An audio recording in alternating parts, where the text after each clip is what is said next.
तो हेलो हमारे किसान भाइयों, कैसे हैं आप सब। आई होप आप सब अच्छे होंगे। तो अगर पंगास मछली पालन का अगर फर्स्ट पार्ट नहीं देखे हैं तो नीचे मैं लिंक दे दूंगा डिस्क्रिप्शन में, वहां से आप देख सकते हैं और समझ सकते हैं पहला स्टेप क्या क्या है पंगास फिश फार्मिंग का। जो देख चुके हैं उनको तो पता होगा कि जीरा नर्सरी तक हम लोग थे। अब नर्सरी के बाद आज बात करते हैं किसान भाइयों।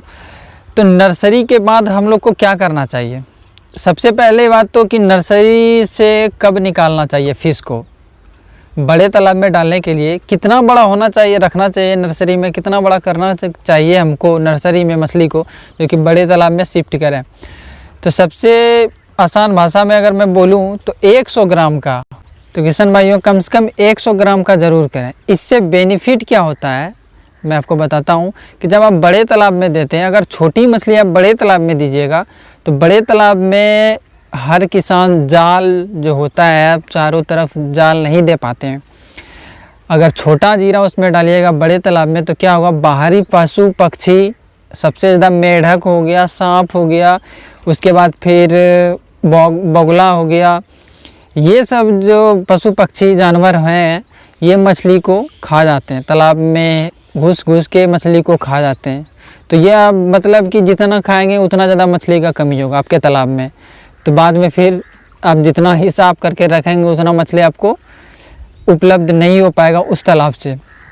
तो इसी चीज़ के लिए नर्सरी सबसे अच्छा बेस्ट माना गया है इन सब चीज़ों के लिए। अगर कोई बीमारी हो जाए तो उसको तुरंत कंट्रोल कैसे करना है, ये सब चीज़ के लिए नर्सरी को अच्छा माना गया है। तो आप समझ गए होंगे कि नर्सरी से कब बड़े तालाब में शिफ्ट करना है। और बड़े तालाब में शिफ्ट कर जब आप करने लगेंगे उस टाइम आपको ध्यान रखना है कि अगर गर्मी के दिन में कर रहे हैं किसान भाइयों, तो गर्मी के दिन में आप 10 बजे से पहले ही आपको जो भी करना है वो कर लेना है। 10 बजे के पहले, 10 बजे के बाद धूप में नहीं करना है कि धूप अगर मछली को लग जाए ज़्यादा तो उसमें मोर्टेलिटी हो सकता है। क्योंकि तब आप छोटे तालाब को जब आप नर्सरी से पानी निकालिएगा तो पानी का कमी होगा, मछली छटपट करेगी। तो इसीलिए 10 बजे से पहले ही कम धूप में कम गर्मी में आपको बड़े तालाब में शिफ्ट कर देना है। और बड़े तालाब में कम पानी रखना है, ऐसा नहीं कि ज़्यादा पानी रखना है, क्योंकि डायरेक्ट वो छोटे तालाब से बड़े तालाब में जा रही है तो पानी कम रखना है। क्योंकि जब आप थोड़ा सा समझो खुद लेकर के कि आप छोटे घर में रहेंगे, उसके बाद डायरेक्ट आपको बड़ा घर दे दिया जाएगा, जैसे भूल भुलैया वैसे घर में अगर दे दिया जाएगा तो आप खुद भूल जाएंगे। तो वैसे ही मछली है, मछली पहले तो छोटे घर में थी, अब वो बड़े घर में जाने वाली है, शिफ्ट होने वाली है। तो उसके लिए कम पानी रखना है, छोटी मछली है क्योंकि ऑक्सीजन लेने के लिए उसको ऊपर नीचे जाना पड़ता है, ऊपर से नीचे आना पड़ता है। तो कम पानी रखने का मतलब ये है कि उसको ऑक्सीजन लेने में भी प्रॉब्लम ना हो, उसका घर भी मीडियम हो जाए, और दाना जब आप खिलाएं तो सारी मछली उस दाने के पास पहुंच जाए। अगर आप पूरी तरह से तालाब भर देंगे, छोटे मछली अगर उसमें डाल रहे हैं और तालाब पानी पूरी तरह से भर दिए हैं तो उसमें फिर प्रॉब्लम होता है मछली को। तो ये चीज़ आपको ध्यान में रखना है। अब किसान भाइयों बात करते हैं कि जब बड़े तालाब में मछली दे दिए तो कम से कम आपको 1 से 2 दिन तक ध्यान रखना है अच्छे से उस मछली पे। उस मछली का एक्टिविटी आपको देखना है, दाना खिलाना है। क्योंकि जब आप छोटे तालाब से बड़े तालाब में शिफ्ट करते हैं तो उस टाइम भी मछली को प्रॉब्लम होता है। जाल में डालते हैं, फिर इधर पलटते हैं उधर पलटते हैं, तो इसमें भी थोड़ा प्रॉब्लम हो सकता है। मैं अगर बोलूँ तो अगर आपको सुविधा हो तो उसमें भी आप बड़े तालाब में भी बायोनेक्स 80 का यूज़ कर सकते हैं। कम पानी रखना है और बायोनेक्स 80 का यूज़ करना है, उसके बाद फिर धीरे धीरे पानी बढ़ाना है। ये चीज़ आपको हमेशा ध्यान रखना पड़ेगा। अगर ऐसा कुछ हो रहा है आपके मछली के अंदर तो बायोनेक्स 80 डाल देना। ये बायोनेक्स 80 इतना अच्छा दवाई है, मैं इसको प्रमोट नहीं कर रहा, लेकिन हाँ मैं यूज़ कर रहा हूँ, बहुत ही अच्छा दवाई है। तो इसके लिए आपको अगर है सुविधा है आपके पास है तो आप डाल सकते हैं। उसके बाद फिर आप बड़े तालाब में शिफ्ट कीजिए, फार्मिंग स्टार्ट कीजिए, दाना देते रहिए। दाना देना है बड़े तालाब में 100 ग्राम का मछली आप बड़े तालाब में डालें तो उसको कम 2 mm से ज़्यादा नहीं देना है दाना, 2 mm का ही दाना देना है। किसान भाइयों ऐसे तो बोला जाता है कि 2 mm का दाना कम से कम ½ kg तक मछली को देना चाहिए, लेकिन नहीं देते हैं इसलिए कि उसका रेट ज़्यादा होता है, मार्केट में उसका रेट जो है ना वो बहुत ही ज़्यादा होता है, इसीलिए किसान नहीं दे पाते हैं। लेकिन कम से कम 250 ग्राम तक तो ज़रूर दें। 2 mm का दाना मछली को 250 ग्राम तक, वो जब तक ना हो जाए तब तक 2 mm का दाना दें। उससे मछली में मजबूती, मतलब इम्यूनिटी पावर मछली का ना बहुत ज़्यादा बढ़ जाता है।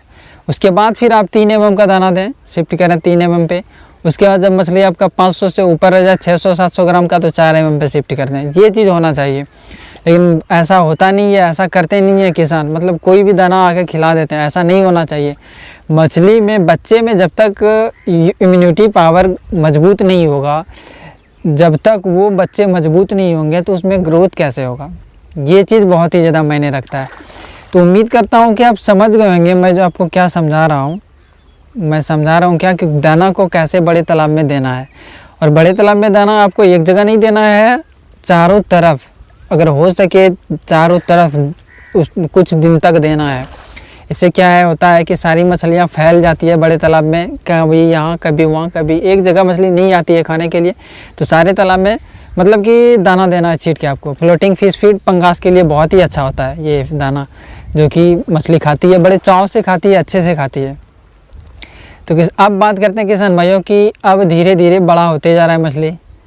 पानी भी चेंज करते रहना है, क्योंकि पंगास मछली हाई डेंसिटी में पालन होता है। दाना हाई डेंसिटी में दीजिएगा तो पानी गंदा होगा, पानी ऑब्वियसली है कि चेंज आपको करना ही पड़ेगा। पानी चेंज करते रहना है, आपको पानी का मेंटेन बराबर रखना है। और मछली को जितना ज़्यादा हो उतना ज़्यादा अपने हैंड में रखना है। मछली को जितना ज़्यादा हो उतना ज़्यादा आप मछली को अपने हैंड में रखें। मैं जो बोल रहा हूँ आपको वो समझ रहे होंगे। अगर ऐसा करेंगे तो ज़रूर फ़ायदा होगा आपको, फिश फार्मिंग में ज़रूर फ़ायदा होगा।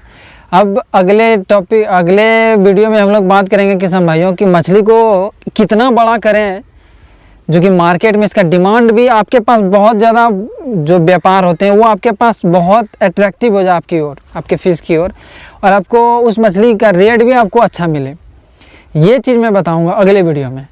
ये वीडियो आपको कैसा लगा? वीडियो अच्छा लगा तो लाइक सब्सक्राइब ज़रूर कीजिएगा। सब्सक्राइब तो ज़रूर करें, क्योंकि अब 1000 सब्सक्राइबर पुरने वाले हैं आप सबकी वजह से। उम्मीद करता हूँ कि सब्सक्राइब कर लेंगे। मिलते हैं इसी टॉपिक को लेके अगले वीडियो में। अभी के लिए बाय बाय, जय हिंद, जय भारत।